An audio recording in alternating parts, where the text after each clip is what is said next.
Well, hi, and welcome to this series that we're going to be studying together over the next few weeks. We hope you're going to find it helpful, and in order that we might do it and do it thoroughly, I've invited my friend Beryl, who most of you will know, to come and lead us through, and she's going to introduce it and tell us what we're going to be studying. So what are we going to be studying, Beryl? Well, we're going to look at the life of Elijah, the life and ministry of Elijah. The main title of the series, Elijah, Man of God, and the subtitle, Living Securely in an Insecure World. Okay. Because every day we're faced with frightening headlines. The war on terrorism has shattered our sense of security, and we find ourselves living in an insecure and dangerous world. Security threats, suicide bombers, random stabbings, economic uncertainty, power struggles against corrupt regimes, climate change, flooding, to mention just a few examples. They've become commonplace. Yeah, and we're going to find out a lot of this stuff in Elijah. That's right. Okay, wow, okay, that's amazing. The days of Elijah in the 9th century BC were no safer. Right. He too faced famine and drought, murder, corruption, regime change, and he reacted to them with both courage and fear. But this ancient prophet shows us how to live in a threatening society. Okay.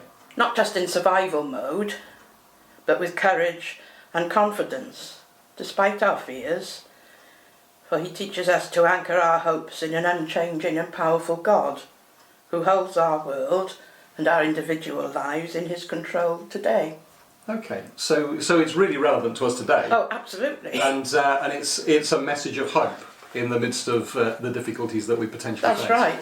Okay. And some practical applications. Right. Okay, so it's going to be really interesting. I've been really looking forward to it. So where are we starting off? What are we going to be looking at today? We're not starting with Elijah. Okay, like you do. And just in case anybody's wondering, there isn't a book of Elijah.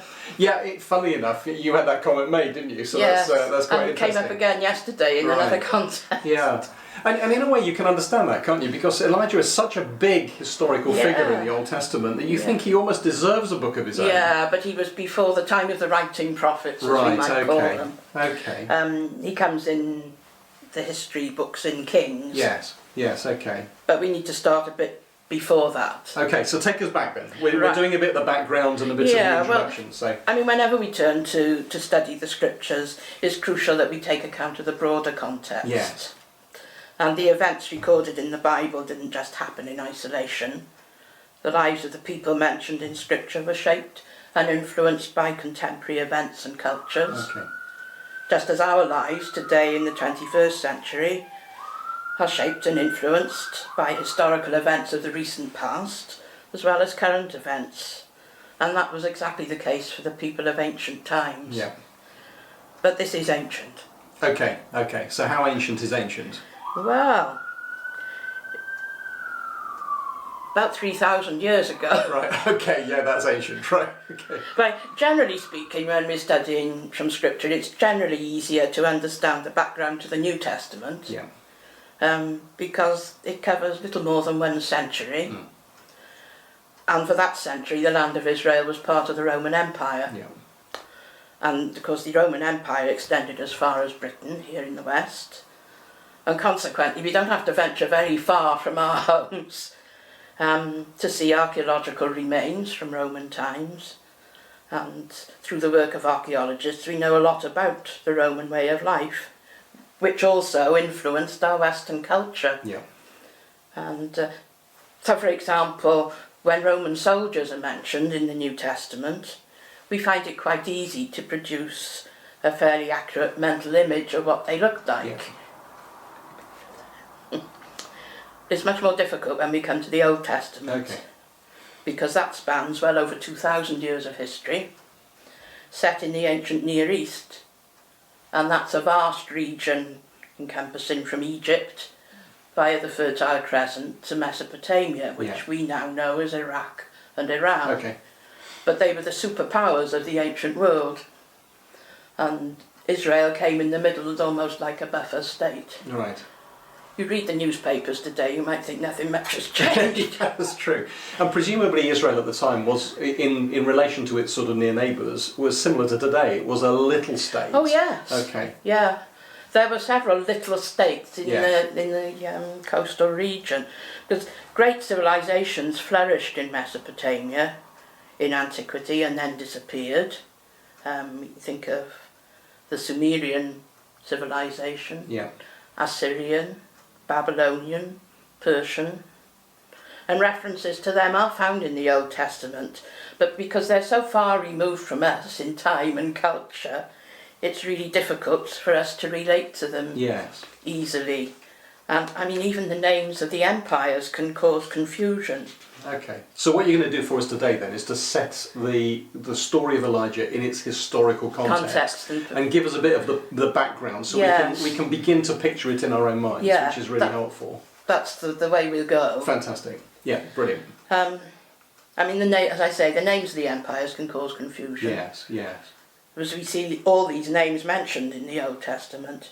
But for example, were the Assyrians the same as the Syrians? Yes, yes, absolutely. The Babylonians were also known as Chaldeans. Okay. But of the Chaldees, which is where Abraham Yes. was called and came from, was part of the Sumerian civilization. Okay, right. Okay, you've got me So- confused already. So yeah, you know, Yeah. it's a daunting task to Yes, try and yes, unravel absolutely. it. Okay. But that's what you're going to do for us. Yeah, and Good. I mean it takes a little time and effort, but it's well worth it Okay. because it reaps its own rewards in illuminating our study Yeah. of the Old Testament. So we need to learn a little bit about the political and religious background in the land of Israel at the time of Elijah before we actually get on Okay, fantastic. to Sounds look really at him. good. So we need to first of all discover what had happened to the kingdom of Israel after the reign of Solomon. Hope everybody's heard of Solomon. Yeah, yeah, I've definitely heard of Solomon. Yeah. He's known for many reasons. Let's focus on his wisdom. Okay, yeah. Yeah, we won't mention the concubines. Oh, I've mentioned the concubines. So it's what happened at the end of his reign, and we find that in 1 Kings Okay. chapter 12.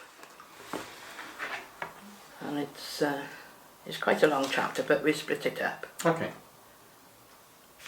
Do you want to read that? Yeah, shall I read it? Down Okay. to 24? Yeah, fine. Rehoboam went to Shechem, for all the Israelites had gone there to make him king.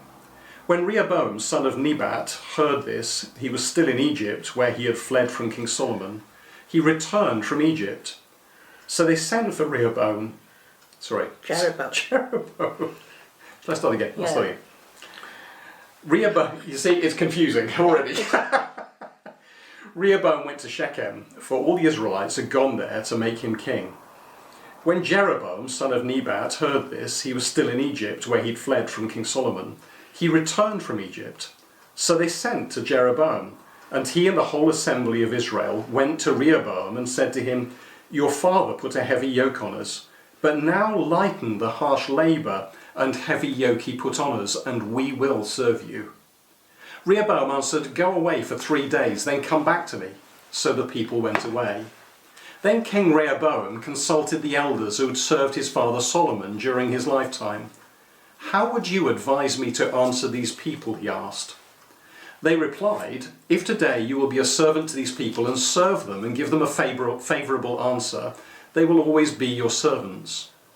But Rehoboam rejected the advice the elders gave him and consulted the young men who had grown up with him and were serving him. He asked them, "What is your advice? How should we answer these people who say to me, 'Lighten the yoke your father put on us'?" The young men who'd grown up with him replied, "Tell these people who have said to you, 'Your father put a heavy yoke on us, but make our yoke lighter.' Tell them, 'My little finger is thicker than my father's waist.'" What a great image. "My father laid on you a heavy yoke, and I will make it even heavier. My father scourged you with whips. I will scourge you with scorpions." 3 days later, Jeroboam and all the people returned to Rehoboam and asked as the king had said, "Come back to me in 3 days." The king answered the people harshly, rejecting the advice given him by the elders. He followed the advice of the young men and said, "My father made your yoke heavy, I will make it even heavier. My father scourged you with whips, I will scourge you with scorpions." So the king did not listen to the people, for this turn of events was from the Lord, to fulfill the word of the Lord spoken to Jeroboam son of Nebat through Ahijah the Shilonite. When all Israel saw the king refuse to listen to them, they answered the king, "What share do we have in David? What part in Jesse's son? To your tents, O Israel, look after your own house, O David." So the Israelites went home. But as for the Israelites who were living in the towns of Judah, Rehoboam still ruled over them.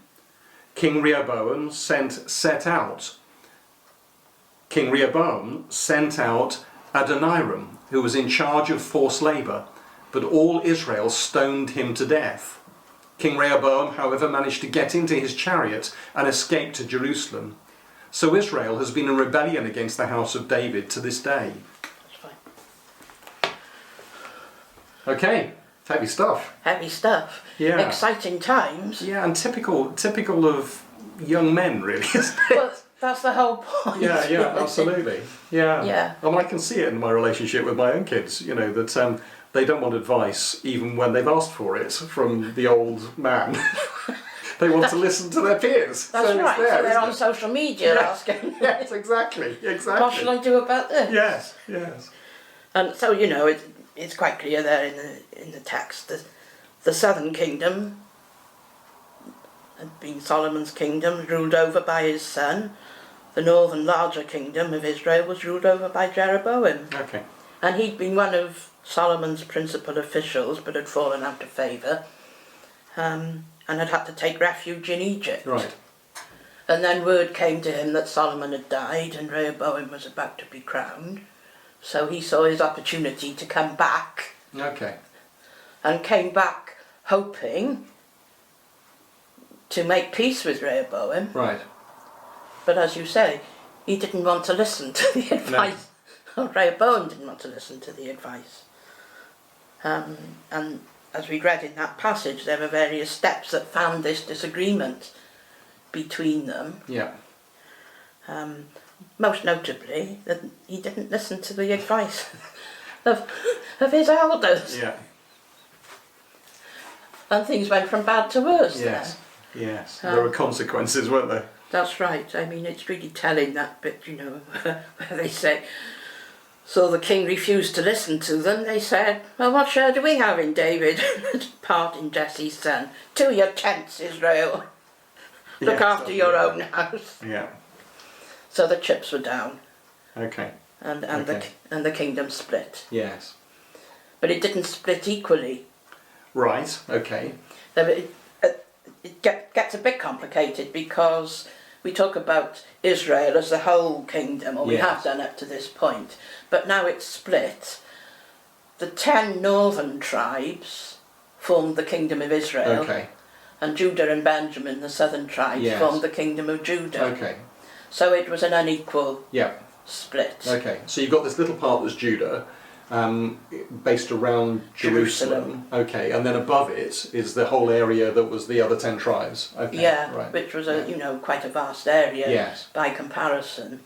But of course, Judah had Jerusalem as their Yes. focal point. Okay. The temple was there, and that's where the people had seen that God's covenant was renewed Yes. with Yes. Solomon. Yeah. So in some ways they felt like they had the moral high ground. Well, they because- did in a way. Yeah, okay. Yes, of course they did. Yes, of course they did. So although they were the smaller Yeah. thing, there was an attraction there for people because Okay. they were the kingpin. Okay. So, I go on with the next bit. Mm. This is from verse 25. Jeroboam fortified Shechem in the hill country of Ephraim and lived there. From there he went out and built up Peniel. Jeroboam thought to himself, the kingdom is now likely to revert to the house of David. If these people go up to offer sacrifices at the temple of the Lord in Jerusalem, they will again give their allegiance to their lord, Rehoboam, king of Judah. They will kill me and return to King Rehoboam. After seeking advice, the king made 2 golden calves. He said to the people, "It is too much for you to go up to Jerusalem. Here are your gods, Israel, who brought you up out of Egypt." One he set up in Bethel, and the other in Dan. And this thing became a sin. The people came to worship the one at Bethel and went as far as Dan to worship the other. Jeroboam built shrines on high places and appointed priests from all sorts of people, even though they were not Levites. He instituted a festival on the 15th day of the 8th month, like the festival held in Judah, and offered sacrifices on the altar. This he did in Bethel, sacrificing to the calves he had made. And at Bethel he also installed priests at the high places he had made. On the 15th day of the 8th month, a month of his own choosing, he offered sacrifice on the altar he had built at Bethel. So he instituted the festival for the Israelites and went up to the altar to make offerings.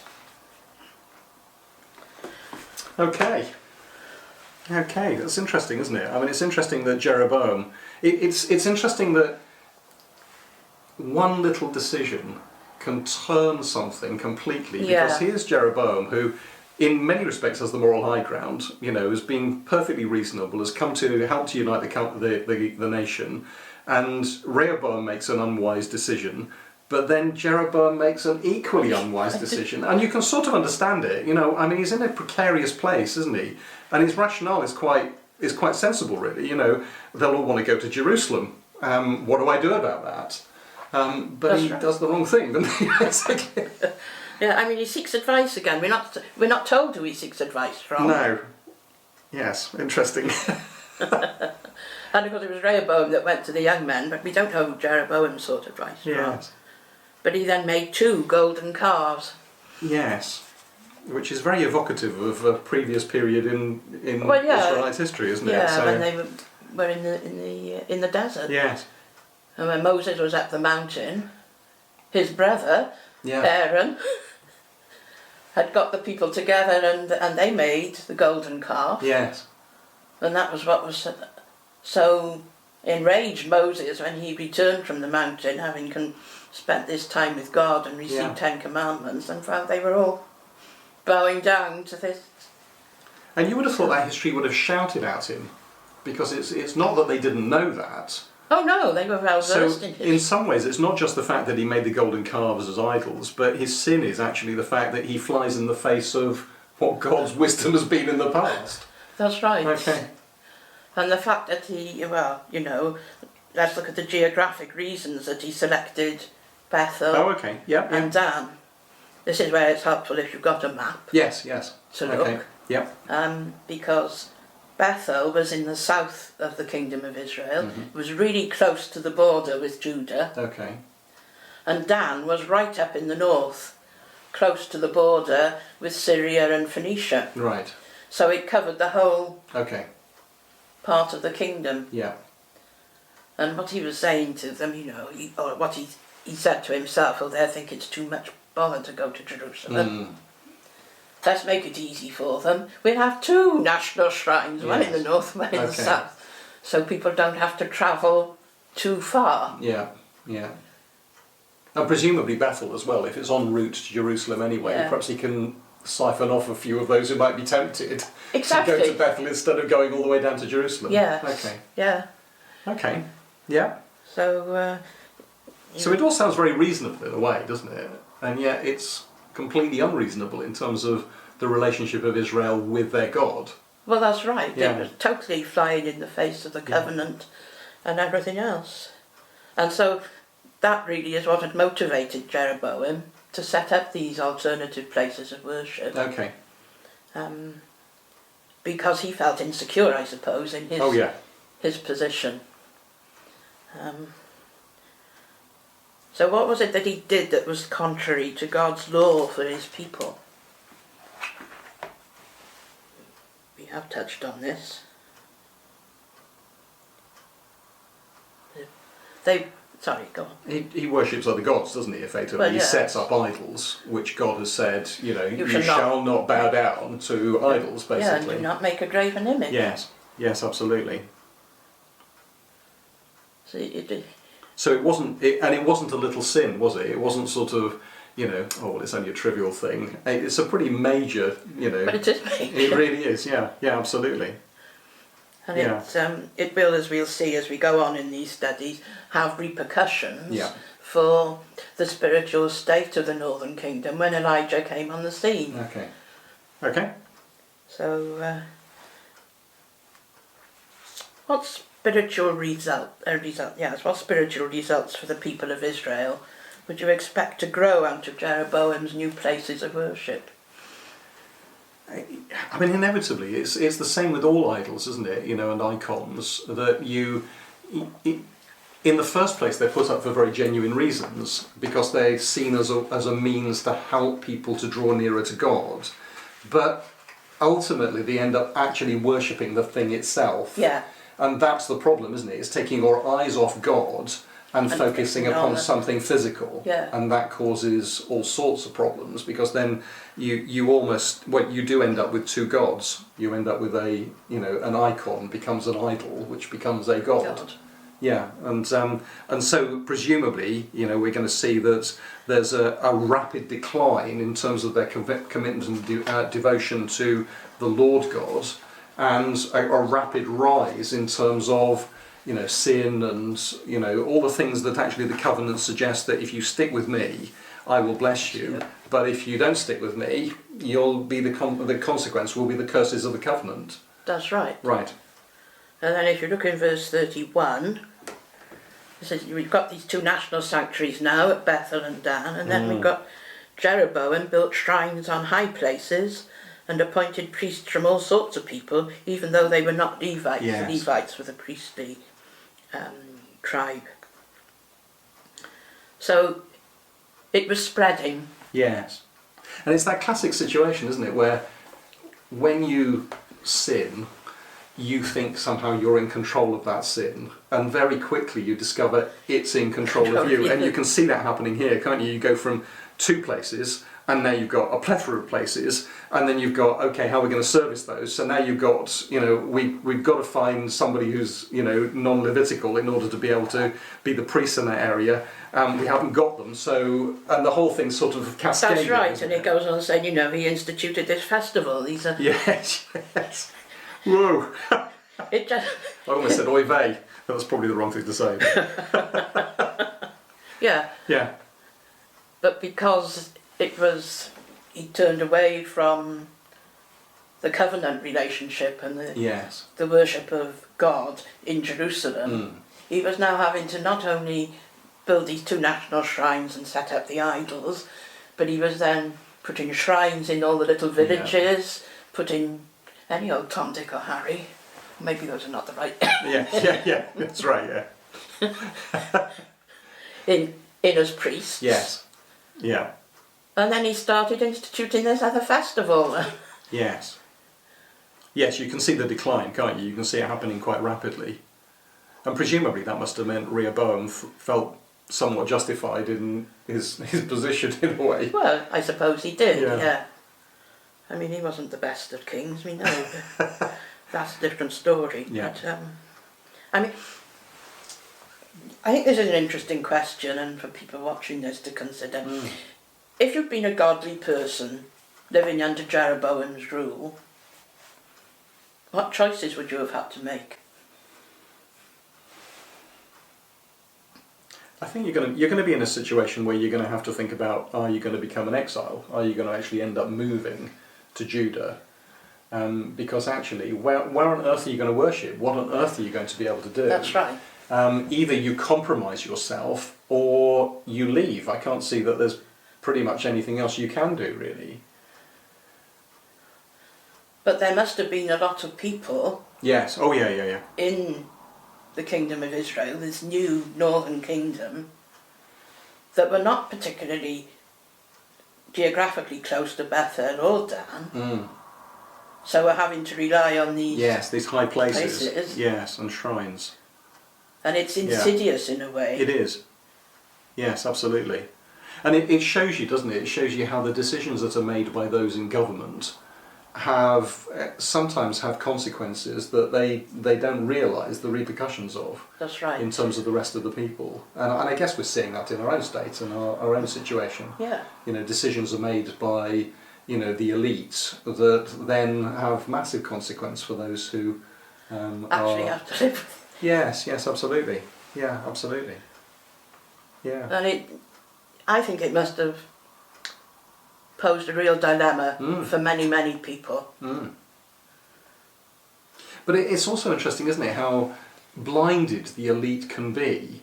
You know, you make this decision about the golden calves, and yet it's shouting at you, don't do that, because of the history. And it's almost like the people themselves go, well, why can't they see what we can see? But they're not faced with the same hierarchical dilemmas, in a way, governmental dilemmas. But the situation just becomes a morass and a mess quite quickly, doesn't it? That's right. Yeah. And of course the other thing that we have to remember, right across through Judah and the Kingdom of Israel, that was all superimposed in a way on the Canaanites that had been Yes, there yes, of course. beforehand. Yes. And the Canaanite religion Yeah. was still prevalent. Yes. And which calves figure reasonably highly, don't they? So. Yeah. Yeah. I mean, we'll say more about this as we go through Elijah, but they had high places Yes. Yeah. in their villages. Yeah. So it's opening a door, unwittingly, to the resurgence of the Canaanite religions, effectively. Yes, and to syncretism, because Yes. there were things that were very attractive about the Canaanite Yeah. religion to the people Yes. as they were becoming agricultural, and the Canaanite religion was very much Yes. to do with fertility. Yeah. Yeah. And it creates this sort of dichotomy, really, like, well, we can go to the Canaanite high place to pray to that god Yes. so that our crops will grow. Yes. Yes. And because it's been cut off now from Jerusalem, Mm. there wasn't an anchor for No. the... Yeah. Yeah. I can see that. Yeah. Yes. And I guess in our own context, it sets, you know, it's amazing how many people see church and Sunday as still the anchor to their spiritual lives. Yeah. And when that becomes something uncertain or it becomes difficult, they just lose their way in terms of the rest of their spiritual life. And that seems to me to be tragic. I mean, it's a lesson that I guess we need to learn, isn't it? That we can't actually allow the physical and the tangible to be the anchor to our own souls and our own spiritual lives. That's right. Because otherwise we end up in this mess. Yes, exactly. Yeah. And you can see that, can't you? You can see through the history of the church that that's happened again and again and again. And then God has to pull us back. You know, in some ways that's what the 1904 revival was about, wasn't it? It was about ditching all that material stuff and reflecting... Repeating itself. Yes, absolutely. History. Yeah. You know, and the way things are happening now, I feel we're not too far off having another, that the pendulum will swing. I really believe that. I certainly hope so. Oh, we pray for it. Yes, right, yeah. Yes. Yeah. So how does it swing here? I mean, or is that for the next exciting instalment? Well, we'll just about wrap this up for today. Okay. Next week we'll see what happened after, you know, when we get to Elijah's time. Right. And as I said, Brian's going to come in and tell us this story of a man called Simeon. Okay. Who's presented as Naboth's father. Right, okay. I think you know the story of Naboth. Yes. There's nothing much about him. Okay. So we put it in a story told from the point of view of his father and what was happening to their farm and everything else at that time. So he puts it right into context of the sort of situation. And roots it into the reality of one man's experience, which is helpful to us. Yeah, and that was what Elijah came up against, really, when he moved into... We won't hear much about Elijah next week. Okay. But we will hear about having come from this sort of more general background, the historical part of it, to what he was actually like in Elijah's time for the people living in a village. Okay, fantastic.